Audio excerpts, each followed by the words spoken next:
everyone. So my this interaction with Ravi is related to how smartly you can pursue your academics. There is a least resistance path concept in engineering. We all know that. I mean, the water flows through least resistance path. Natural things flow like that. Most efficient things flow like that. And when you want to pursue higher education abroad or career abroad, follow least resistance path. What I mean by that is, like, if you want to go for MS abroad, it has got its own advantages, but then you need to spend money in that. Maybe it's a money of banks only, but you need to spend.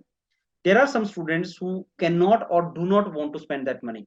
What they do is, like, they do masters from India, and then they explore opportunities abroad, good opportunities, good scholarship, and then they do PhD abroad. Now, when we talk about PhD, there's a notion in our mind in India that PhD is a higher education course. Please correct that notion. It is not always. When we talk about European universities, then PhD is advertised as a job.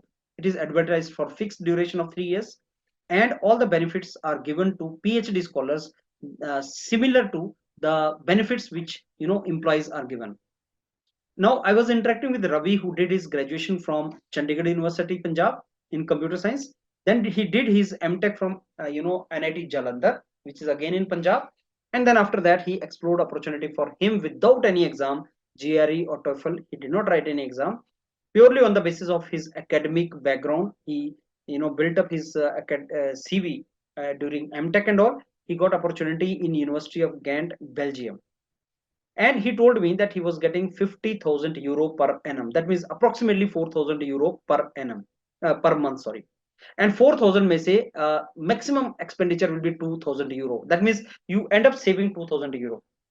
2,000 euro saving euro, what is euro in terms of rupees? That means you end up saving more than 1.52 lakh rupees per month during your PhD. What else is required?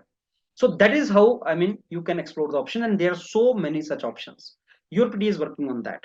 UPD is exactly working on that. There are thousands and lakhs of postgraduate in India who can get these opportunities and get very good scholarship in return.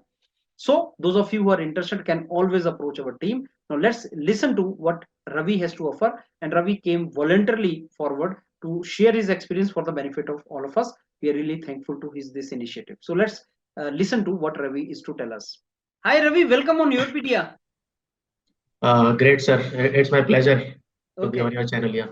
And let me thank you, Ravi. You came voluntarily forward to share your academic journey, to share your journey from BTech till you are doing your PhD from prestigious University of Ghent in Belgium, and you are a computer graduate, computer science graduate, and you have come forward to share your views with the students. So let me thank you for that. It's my pleasure, sir. So I have certain questions to ask you, Ravi. So can I start with my first one? Sure, sure. Okay. So Ravi, you tell us about your background, and you please tell us which part of India you are from, and your journey from Chandigarh University to NIT Jalandhar to this particular university. Very briefly, tell us about you. So, hey, hello everyone. I'm Ravi Khatri. I am from New Delhi, basically, and I have my bachelor's from computer science from Chandigarh University, and then currently, like, I'm working at Intel as a machine learning engineer. Apart from that, parallelly, I've been pursuing my master's of technology from NIT Jalandhar. And as sir have said, that I recently got a PhD offer from Ghent University, Belgium. Yeah. Okay, wonderful. So Ravi, my next question is related to your background itself. You're a computer graduate and you have done your graduation from Chandigarh University, which is, I have visited that university multiple times. Wonderful campus and one of the largest universities in North India. And as far as I know, I have my own friends in the placement department, and I have a knowledge that you get very good placements also, and you have wonderful jobs opportunities there. And then you went to NIT Jalandhar, which is in Punjab itself, good NIT and very good placement for computer graduates. So instead of getting into jobs and all, you thought of academics, and you kept on going for higher education, which normally computer graduates don't think of. So what was the motivation? So the motivation behind pursuing a master's was in the final year itself. I was a bit inclined towards government services. Okay, so I didn't opt out. I opted out for placements Okay. and started preparing for government services, but that didn't work out. So I had to uh, make a plan B. So in Okay. that case, I did a bit of research Mm-hmm. that what can I do to proceed with my career, Mm-hmm. and I found out that there are some good colleges which I can get with minimal preparation in GATE, Mm-hmm. and the placements are also like generous placements Mm-hmm. for master students also. Like I am currently working as at Intel, Mm-hmm. so that is quite a good placement. Mm-hmm. And also I found out that I can pursue a PhD from abroad universities Mm-hmm. if I journal papers or conference papers. So that was the motivation behind choosing Masters of Technology instead of going for placements. Okay. And Ravi, now I also from your CV came to know that you have worked in pattern recognition lab also in University of Erlangen, if I'm pronouncing it properly, in Germany. Correct. Uh, we want you to tell us how did you Mhm. get this opportunity and what was your experience in this particular lab in Germany? Mhm. So my objective right from the first semester in masters was to pursue a PhD. So for that I did a bit of research that what should I do like. So in that case I found out that collaborating with abroad universities, with professors from abroad universities, and doing some research work under their supervision would greatly enhance my profile.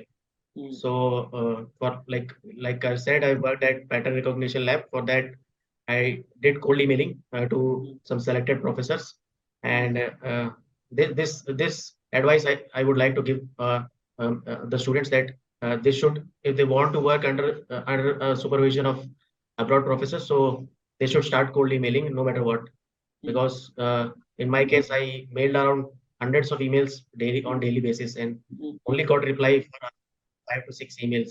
mm. So yeah, I Wonderful. was a bit lucky that yeah, I was a bit lucky that this professor replied me and liked my profile, and I was like lucky to have worked under his supervision for the Mm. duration of around 3 months. Okay, wonderful. So, Yeah, Ravi, this is this is something which students should learn. They should try to correct, collaborate and get in touch with the professors. And as you said, you dropped hundreds of mails, so that did correct. not cost you, but that cost you in terms of time, and Yes, you must have devoted time and effort in that. But monetary wise, it does not cost you. And correct. students has that they have the time. They should Mhm. invest that particular time in getting collaboration because that helps them thereafter also. That helps them in Correct. doctorate also, postdoctorate also, later on also.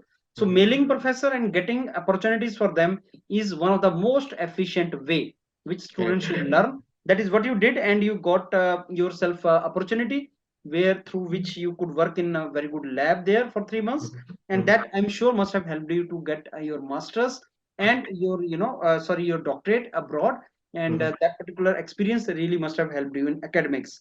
Now my next point is related to IT Kanpur. You worked in Department of Chemical Engineering in IIT Kanpur.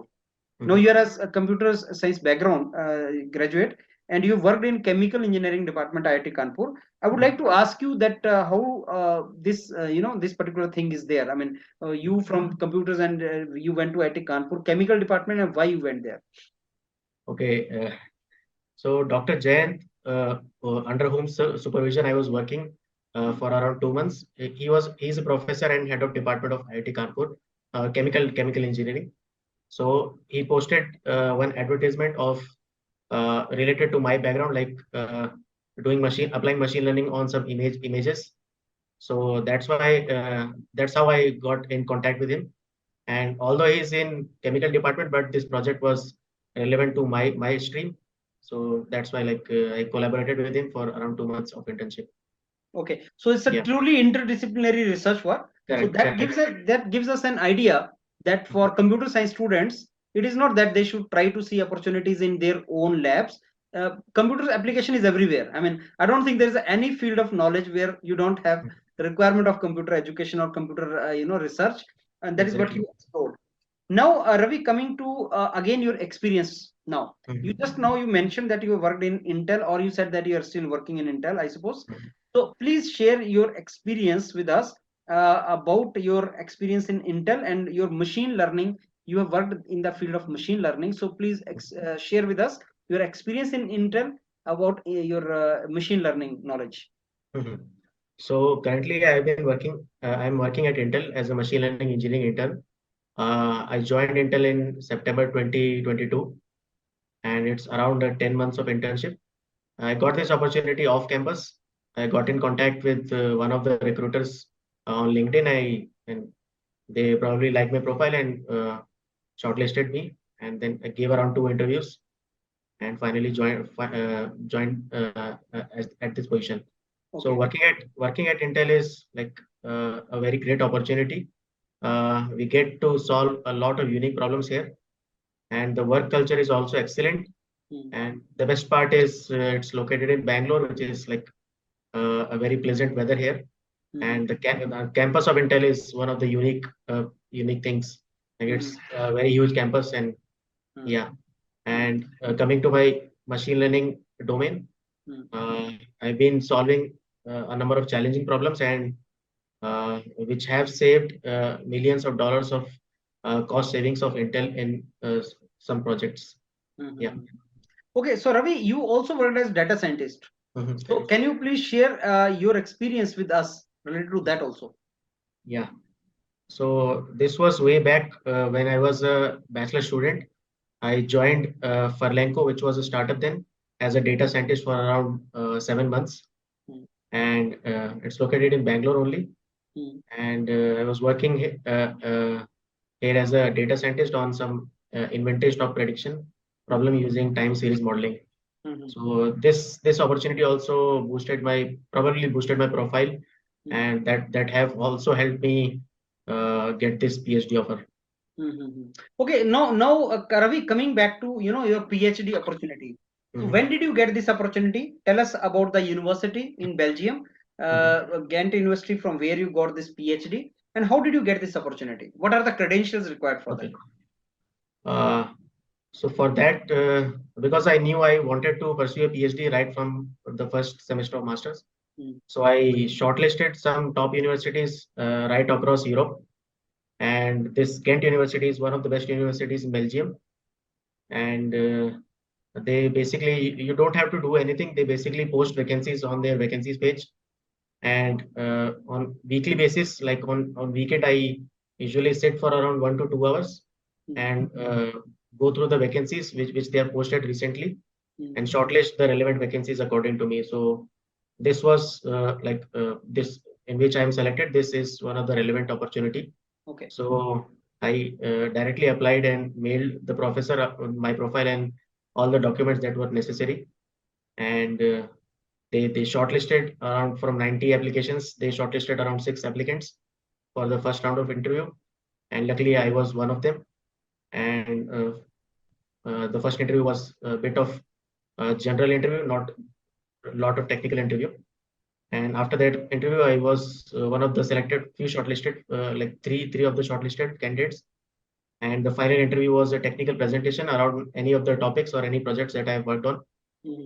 And yeah, so finally they liked my profile and my presentation, and they offered me this position.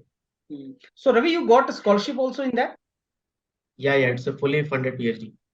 So what do we mean by the fully funded PhD, and how much is the scholarship a student can get, and can they save also, because Indian students want to save also some money, and also that particular part? Yeah, so the scholarship is very generous scholarship. Like the students don't have to worry about anything. It's quite sufficient. So I think in Belgium universities they have around 50,000 gross euros in salary, like yearly salary. Okay. So, yeah. So you said 15,000, huh? No, 50. 50. 50. Okay. Yeah. That is so huge. That is huge. Yeah. That is 4,000 euro, huh? Without tax. Yeah. And what is the overall expenditure? I mean, how many euros can you save per month? I'm getting interested in that. So yeah, my brother is currently living in Finland, so I usually ask him like how much he's saving. So he tells me that Finland is quite costly in comparison of other European countries because it's located remotely. So he saves around 1,500 euros monthly out of some kind of 2,500 euros. Okay. Yeah. So that's quite a huge amount the So student can maybe save. out of 4,000 euro, you can even save 2,000 euro. Am I right in that? Yeah, So yeah. you will be doing PhD and at the same time you'll be a rich man. Okay, that's wonderful, Ravi. Now, Ravi, coming Uh-huh. back to, again, the reason why you got into academics. So, Mhm. how does it help? I mean, a master's, PhD, you can get job as a computer engineer also. How does it help you? Yes. Uh, so the basic motivation behind doing a PhD was I got interested in research work right from the first semester of masters, Mm, and I like being like going into depth of a problem statement, and then kind of doing research on what are the probable solutions that are present on the internet, and then re-implementing them, and then proposing my own solutions. So this is kind of work that I like. So and also after doing a PhD, I've seen, like, I've done a bit of research. There are a lot of opportunities, be it in industry. A PhD student in computer science, uh, like in machine learning or artificial intelligence, they can get uh, top research jobs in a lot of MNCs like Amazon, Microsoft, Google also. So that is one option. And other apart from it, they can also work in the academia if they like. So there are a lot of opportunities after PhD also. That's Yeah. true. So now coming to Ravi, the part which student must be interested to listen. As you know, Mhm. majority of my viewers here on this channel are students, those who Mhm. aspire to be in higher educational domains. So can you tell and guide students through this channel about how to explore opportunities? Though you have answered this particular Mhm. question many places during our interaction, but I want you to tell very specifically. Like today, I want as a student want to explore opportunities of higher education abroad, and there Mhm. are so many countries. We have US, we have Europe, we have Canada, we have UK, and so many other countries. So Correct. today, if I want to explore opportunities, can you suggest the methodology for the students and path? And when I say that, as you are already aware, student want path of least resistance. So they Mhm. want that मेरे को ज्यादा exam ना लिखने पड़े and मेरे को least resistance से मेरे को कुछ मिल जाए. So Mhm. there's something like that. Okay, so uh, I guess in my case, I didn't wanted to spend a lot of money on master's degree. Mm, So I could have gone to abroad for master's degree, yes. but that costs a lot. Although European countries have no tuition fee, but still the cost of living is high. Mm, So that's how I chose to pursue a master's degree from India itself and get a good grade. That was my primary objective. mm, I have currently 8.6 CGPA. That's a good CGPA to mm, get a PhD. mm, So for if they want to pursue a master's degree, then they have the opportunity to pursue, be it in India or in abroad. mm, So I don't have much knowledge about pursuing master's degree from abroad because I haven't done that. mm, And as far as PhD is concerned, they can myself, they can shortlist which of the universities they are interested in. mm, So basically, in Europe, PhD is like considered a salaried job. yes. So yeah, so which is quite good. Mm, So they can shortlist the universities according to their stream, mm, and then I've created a Google Doc in my case, mm, creating the list of universities, mm, and then basically copy pasting their careers webpage so that I can on weekly basis I can visit it mm, and be updated on the various vacancies. mm, And uh, yeah, that's only because most of the European countries don't require any examination or such a thing, mm, examination qualifications for getting into PhD. Like in my case, I didn't have to provide any GRE or TOEFL scores. mm, Just my profile worked out. mm, So yeah, I guess some countries like Norway or Denmark usually require language requirements. mm, Other than that, no countries specifically require language requirements, and the GRE and all of that requirements are also not required. mm. Yeah, So Ravi, this this requirement of GRE, TOEFL, IELTS is not there. That makes very easy for students of India. correct. And Mhm. second, you said the scholarship is also huge, like Mhm. 4,000 euro if you're getting per month, huge. That is Yeah. scholarship. And Ravi, I want to basically as far as the scholarship is concerned, in New York, university near New York, and Mhm. these universities offer $3,000 scholarship maximum. So Mhm. from that comparison, I was making some sort of comparison. The kind of scholarship which you just said In Belgium, that is even more than that, and that is quite good. So, and one more thing I want to discuss with you is very crucial. You mentioned that I did not want to spend money in MTech, so I did MTech from India, and then I earned money in Europe in PhD. So I'm very sure after BTech, you must have taken money from your parents during BTech, but after that, you self-sustained. I know that. So Yeah. now, Ravi, that exactly is the idea on which your PDA is also working. You know, what I keep on suggesting students is like, why do you want to spend 25 to 50 lakh rupees on MS? Why not, do MS from India? We have wonderful institutes. We have IITs, we have NITs, we have triple ITs, and so many other institutes. So why not do from here and then, go for PhD? That is the theme on which we are also suggesting students and working on that.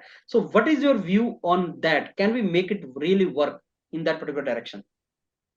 Yeah, I totally agree with you on that view, because in my case also I wanted to choose this path only, and I didn't wanted to spend a lot of money doing MS from abroad, and basically getting admission into a good college in India and start building up a profile from first semester onwards.